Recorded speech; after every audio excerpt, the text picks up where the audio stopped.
Guys, क्या आपको पता है कि इंडिया की सबसे धीमी रफ्तार से चलने वाली ट्रेन का नाम क्या है? डोंट वरी, मैं आपको बताता हूं। सबसे धीमी रफ्तार से चलने वाली ट्रेन का नाम है मेट्टुपालयम ऊटी नीलगिरी पैसेंजर ट्रेन, जो कि मात्र 10 किलोमीटर पर आवर के हिसाब से चलती है, जो कि हमारे ही देश की सबसे फास्टेस्ट ट्रेन से लगभग 16 गुना धीमे चलती है। अब आप लोग सोच रहे होंगे कि इससे बढ़िया तो मैं पैदल ही निकल जाऊं, लेकिन ये ट्रेन इसलिए इतना धीमे चलती है क्योंकि ये ट्रेन पहाड़ों से होकर निकलती है।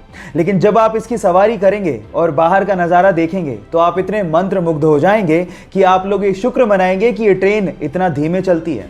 क्या आपको इसके पहले तक इफेक्ट पता था? और अगर नहीं पता था तो चैट सेक्शन में लिखना मत भूलिएगा। क्या आप लोग एडवोकेट और लॉयर में फर्क जानते हैं? क्या मेरे जैसे आप भी यही समझते थे कि एडवोकेट और लॉयर में कोई फर्क नहीं होता? ऐसा नहीं है। एडवोकेट और लॉयर में फर्क होता है। लॉयर वो होता है जिसके पास लॉ की डिग्री हो या फिर वो लॉ की पढ़ाई कर रहा हो। वो आपको कानूनी सलाह तो दे सकता है, लेकिन आपके लिए केस नहीं लड़ सकता। लेकिन अगर कोई lawyer bar council of India की एग्जाम पास करके वहां पे रजिस्टर हो जाता है तो उसके बाद वो आपका केस लड़ सकता है, क्योंकि उसके बाद वो एडवोकेट बन जाता है। सो ये डिफरेंस होता है एडवोकेट और लॉयर के बीच में। क्या आपको इसके पहले तक इफेक्ट पता था? और अगर नहीं पता था तो चैट सेक्शन में लिखना मत भूलिएगा। गाइज, आप लोगों ने कुछ हफ्ते पहले हुआ कराची का विमान हादसे के बारे में सुना होगा।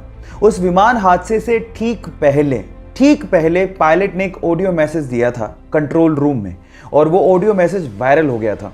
उस ऑडियो मैसेज में वो पायलट बार बार कह रहा था मेडे मेडे मेडे, अगर आपने ध्यान से सुना हो तो।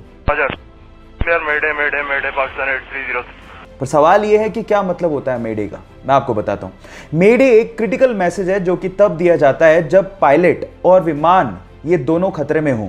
और मेडे एक्चुअली एक फ्रेंच वर्ड मेडर से लिया गया है, जिसका मतलब होता है मेरी मदद करो, मेरी मदद करो।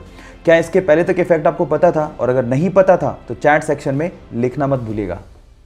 गाइज, मान लो आप किसी वजह से अपनी कार में फंस जाओ और आपके सेंटर लॉकिंग सिस्टम की वजह से सारे कार के दरवाजे ऑटोमेटिकली लॉक हो जाएं और वो खुल नहीं रहे हों, तो उस सिचुएशन में आप लोग कार से बाहर कैसे निकलोगे? डोंट वरी, इसका भी एक हैक है, मैं आपको बताता हूं। उसके लिए आपको अपनी सीट के पीछे लगे डिटैचेबल हेड रेस्ट को पहले निकालना है और उसके बाद उसकी एक टांग को किसी एक विंडो के कॉर्नर पे लगाना है इस तरह से, और उसके बाद उसको धक्का देना है, जिसके बाद वो जो विंडो है वो क्रैक हो जाएगा और उसके बाद आप उससे बाहर निकल सकते हो।